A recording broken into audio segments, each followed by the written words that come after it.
Electricity chapter ని మీరు ఈ సంవత్సరం 2 పార్ట్స్ లో చదువుకుంటారు. ఓకేనా? అందులో ఒకటి వచ్చేటప్పటికల్లా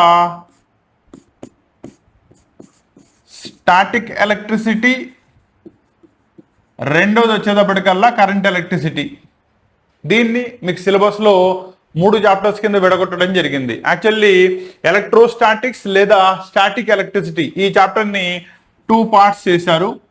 ఫస్ట్ దానిలో వచ్చేటప్పటికల్లా చార్జెస్, దానికి సంబంధించిన ఫీల్డ్స్ గురించి చదువుకుంటారు.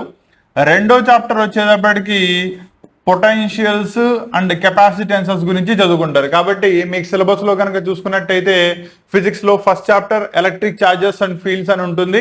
రెండో చాప్టర్ వచ్చేటప్పటికల్లా ఎలక్ట్రోస్టాటిక్ పొటెన్షియల్స్ అండ్ కెపాసిటెన్సెస్ అని ఉంటుంది.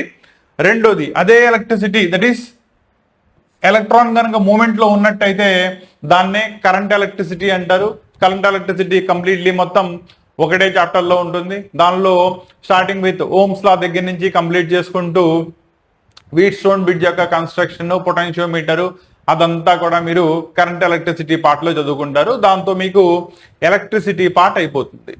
క్లారిటీ వచ్చిందా? కాబట్టి for the second years physics లో ఎలక్ట్రిసిటీకి సంబంధించి మీకు 3 చాప్టర్స్ ఉండబోతున్నాయి. 2 చాప్టర్స్ వచ్చేటప్పటికల్లా ఎలక్ట్రోస్టాటిక్స్ లేదా స్టాటిక్ ఎలక్ట్రిసిటీ గురించి మాట్లాడినట్టయితే రెండో చాప్టర్ వచ్చేటప్పటికల్లా కరెంట్ ఎలక్ట్రిసిటీ గురించి మాట్లాడుతుంది. మాకు సబ్జెక్ట్ వైజ్ కాన్సెప్ట్ తెలిస్తే చాలు, దెన్ మీకు యూట్యూబ్ సరిపోతుంది. కంప్లీట్ క్లాసెస్ కావాలి, ఈచ్ అండ్ ఎవ్రీ పార్ట్ ని ఎక్స్ప్లెయిన్ చేయాలి. అది మ్యాథ్స్ తీసుకున్నా, ఫిజిక్స్ తీసుకున్నా, కెమిస్ట్రీ తీసుకున్నా, ఇంక్లూడింగ్ లాంగ్వేజెస్ సాంస్క్రిట్ తీసుకున్నా కూడా. అండ్ రెండోది మెయిన్ గా వచ్చేటప్పటికల్లా వీటిల్ని కాన్సెప్ట్ వైజ్ క్లియర్ కట్ గా each and every part explain చేసుకుంటూ వెళ్ళాలి. మ్యాథ్స్ కనుక తీసుకున్నట్టయితే ప్రతి ఎగ్జాంపుల్ ప్రాబ్లమ్ ని సాల్వ్ చేయించాలి, ప్రతి ఎక్సర్సైజ్ ప్రాబ్లమ్స్ ని సాల్వ్ చేయించాలి, ప్రతి దాని యొక్క కంప్లీట్ కాన్సెప్ట్ ని ఎక్స్ప్లెయిన్ చేయాలి, ప్రొసీజర్ మొత్తాన్ని కూడా ఇన్ డీటెయిల్ డిస్క్రైబ్ చేయాలి. అండ్ ప్రతి ప్రాబ్లమ్ ని ఎలా రిప్రజెంట్ చేయాలి, దాని యొక్క సొల్యూషన్ కావాలి. Kasim sir classes android app ని ఫస్ట్ డౌన్లోడ్ చేసుకోండి. అంటే దానిలో మీకు సంబంధించిన ఫస్ట్ ఇయర్ అయితే ఫస్ట్ ఇయర్, సెకండ్ ఇయర్ అయితే సెకండ్ ఇయర్, ఏ సబ్జెక్ట్ కావాలంటే ఆ సబ్జెక్ట్, దానికి సంబంధించిన కోర్స్ లింక్ కనబడుతుంది, దాన్ని ఎన్రోల్ చేసుకోండి.